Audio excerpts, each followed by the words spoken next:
İstanbul. İki kıtanın buluştuğu, medeniyetlerin kesiştiği bu kadim şehir. Yüzyıllardır bir gerçeği hiç değiştirmedi. Bu şehir, kedilerin şehri. Sokak lambalarının altında sessizce süzülen patiler. Balıkçı tezgahlarına umutla bakan gözler. Cami avlularında mışıl mışıl uyuyan minik canlar.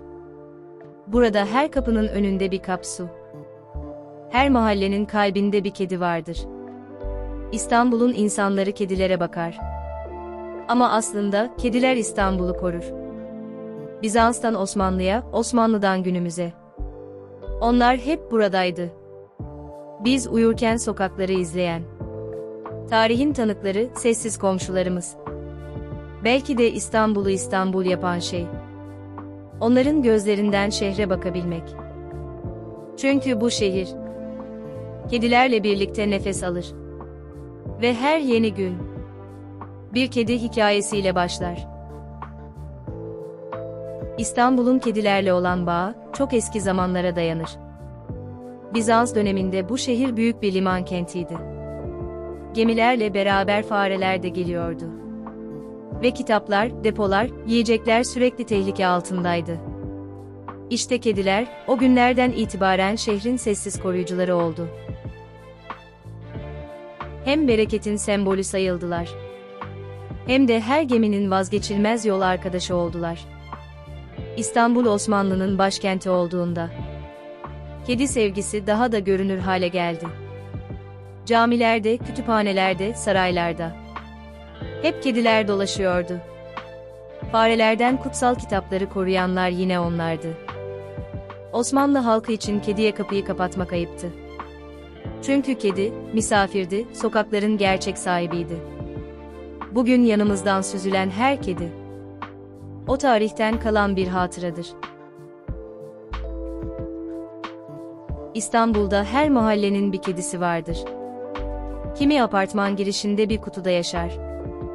Kimi kahvehanenin köşesinde uyur. Esnaf sabah dükkanını açmadan önce o kedinin karnını doyurur. Çocuklar ona isim koyar. Teyzeler merakla pencereden bakar. Bugün görünmedi, bir şey mi oldu? Kediler burada sadece sokak hayvanı değildir. Bir komşudur, bir dosttur. Bizimle beraber yaşar.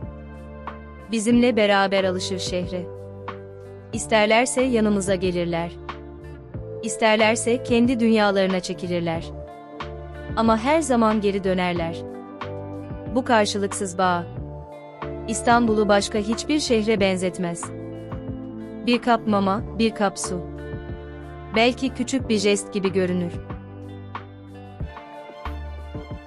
İstanbul'da bazı kediler var ki, adları sokakların ötesine taşar. Kadıköy'de bir kaldırımın kenarında, ellerini beline koymuş gibi poz veren tombili. Tek bir fotoğrafla tüm dünyaya "Rahat yaşa" mesajı verdi. Bugün heykeliyle anılıyor. Ayasofya'nın tarihi sütunları arasında. Zarafetle dolaşan Gli, turistlerin gizli hedefiydi. Onu görmek, ona dokunmak. Gli, tarihin ortasında bir yıldız oldu. Rayların özgür ruhu Bowie. Vapura bindi, tramvayla gezdi. Şehirle birlikte nefes aldı. Onu takip eden herkes, yeni bir macerasını merakla izledi. Ama aslında her mahallede bir tombili. Her tarihi yapıda bir Gli. Her yolculukta bir Bowie vardır. İstanbul'da kediler sadece sokakların misafiri değil. Bu şehrin sakinleri kabul edilir. Bu yüzden onların evi bazen bir apartman önü. Bazen park köşesinde kurulmuş küçük bir kulübedir. Belediyeler kedi evleri yapar. Mama kapları yerleştirir. Ama asıl görünmeyen kahramanlar gönüllülerdir. Her sabah çantasında mama taşıyan bir esnaf. Soğuk bir günde karton kutuyu battaniyeyle güçlendiren bir anne. Yağmur yağdığında sığınacak yer arayan kediyi sessizce içeri alan biri. Bu şehirde kimse "benim değil" demez. Herkes bilir ki sokaktaki her kedi biraz kendisinindir. Belki isim vermezsin. Belki başını okşarken sadece bir an durursun. Ama o an bile aranızda bir bağ kurulur. İstanbul kedileri yalnızca sokakların değil, sanatın ve popüler kültürün de ilham kaynağıdır. Ressamların tablolarında, fotoğrafçıların karelerinde, şairlerin dizelerinde hep onlar vardır. Çünkü İstanbul'un ruhu onların bakışlarında saklıdır. Sosyal medyada paylaşılan bir kedi videosu bir anda milyonlarca kişiye ulaşır. Turistler gördükleri her kediyi, şehrin bir sembolü gibi fotoğraflar, belgeseller çekilir, filmler yapılır. Hatta bazı kediler kendi hayran kitlesine kavuşur. Kediler İstanbul'un gündelik hayatını, dünya ile buluşturan sessiz elçiler gibidir. Bir kaldırımın kenarında esneyen bir kedi bile İstanbul'u anlatmaya yeter. İstanbul kedileri özgür gibi görünür. Ama sokak hayatı her zaman kolay değildir. Kışın soğuk geceleri, yazın kavurucu sıcakları onları en çok zorlayan şeylerdir. Yağmurda sığınacak yer bulmak, aç kaldıklarında yemek aramak, her gün yeniden hayata tutunmaktır. Sokaklarda hastalık riski yüksektir. Tedaviye ulaşmak her zaman mümkün olmaz. Trafik, gürültü, kalabalık, hepsi onların hayatta kalma mücadelesinin bir parçasıdır. Yine de pes etmezler. Çünkü bu şehirle birlikte nefes alırlar. Ama biz insanların desteği olmadan bu mücadele daha da ağırlaşır. Bir kap su, küçük bir mama, soğukta açılan bir kapı.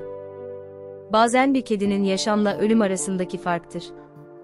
İstanbul'u kedilerle paylaşmak, onlara sahip çıkmakla başlar. İstanbul'u ziyaret eden turistlerin fark ettiği ilk şeylerden biri, sokaklarda özgürce dolaşan kedilerdir. Bir kafenin sandalyesinde uyuyan, bir cami avlusunda esneyen, tarihi bir duvarın üzerinde şehri izleyen kediler. Hepsi turistlere göre şehrin sıcaklığının bir parçasıdır. Birçok kişi, Ayasofya'ya yalnızca mimariyi görmeye gelmez. Bir zamanlar Gli'yi görmek için sıraya girenler bile olurdu. Moda, Balat, Galata gibi semtlerde kediler adeta fotoğrafın odak noktasıdır. Sosyal medyada paylaşılan her kare, İstanbul'un kedilerle özdeşleştiğini gösterir. Bu şehirde kediler, turizmin sessiz rehberleridir. İstanbul, sokaklarıyla, tarihiyle, insanıyla büyük bir şehir. Ama en çok da kedileriyle İstanbul. Onlar bu şehrin sessiz neşesi. Bir kapının önünde bekleyen umut. Bir bankın üzerinde mırıldanan huzur. Bir martının kanadına eşlik eden özgürlük. Bizim için küçük bir iyilik gibi görünen şeyler. Onların bütün hayatı. Bir kap su, bir parça mama. Kışın sıcak bir köşe. İstanbul'u paylaşmak. Bu şehrin güzelliğini çoğaltmaktır. Çünkü bu şehir, kedilerle tamamlanır.